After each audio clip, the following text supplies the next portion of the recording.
Hello students, welcome to Narendra Bhadoria Group of Educational Institute. Myself Sushil Srivastava, class 10 physics.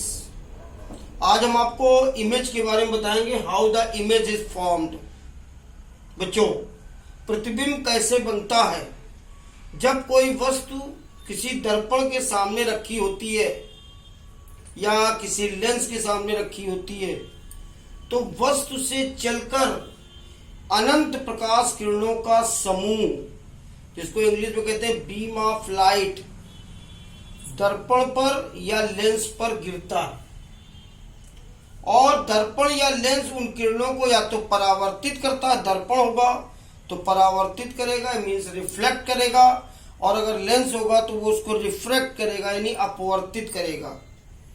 इन दोनों ही स्थितियों में प्रकाश किरणें जिस बिंदु पर जाकर मिलती हैं उस बिंदु पर प्रतिबिंब बनता है।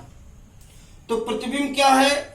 परावर्तित या अपवर्तित किरणें जिस बिंदु पर मिलती है या मिलती हुई प्रतीत होती हैं उस बिंदु पर प्रतिबिंब बनता है। व्हेन रिफ्लेक्टेड और refracted light rays meet at a point और appear to at a point, then image is formed. Image दो प्रकार की होती है, वास्तविक और आभासी। वास्तविक यानी रियल इमेज तब बनती है जब प्रकाश किरणें वास्तव में किसी बिंदु पर मिलती है, means when light rays meet really at a point, then real image is formed.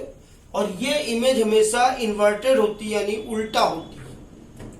आभासी प्रतिबिंब क्या है? जब किसी बिंदु पर प्रकाश किरणें मिलती हुई प्रतीत होती है यानी appear at a point, then virtual image is formed. और ये प्रतिबिंब हमेशा सीधा होता है। जैसे हम लोग घरों में प्लेन मिरर का यूज करते हैं, उसमें सीधा प्रतिबिंब दिखाई देता है, तो वो हमेशा आभासी यानी वर्चुअल होता है। अब बात करते हैं बच्चों प्रतिबिंब बनने के क्या क्या नियम है, कैसे हम लोग अपनी कॉपी में प्रतिबिंब को बनाएंगे। प्रतिबिंब वैसे तो मैंने बताया कि वस्तु से एक बीम ऑफ लाइट चलती है, लेकिन हम लोग कॉपी पर बीम ऑफ लाइट नहीं खींच सकते। तो मुख्य रूप से तीन प्रकार की प्रकाश किरणों का हम इस्तेमाल करते हैं। नंबर एक, अगर कोई प्रकाश किरण मुख्य अक्ष के समांतर ले जाएंगे तो उसको हम फोकस से वापस लाएंगे, means light incident parallel to principal axis reflected from focus. और अगर कॉन्वेक्स है तो फोकस पर अपीयर होगी।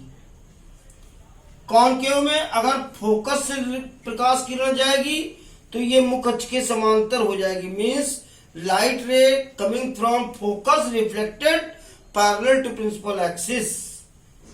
फोकस से जाने वाली किरण मुख्य अक्ष के समांतर हो जाती है।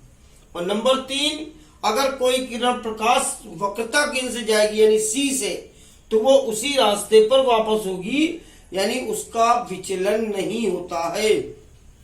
अर्थात when light incident from centre of curvature reflected on same path.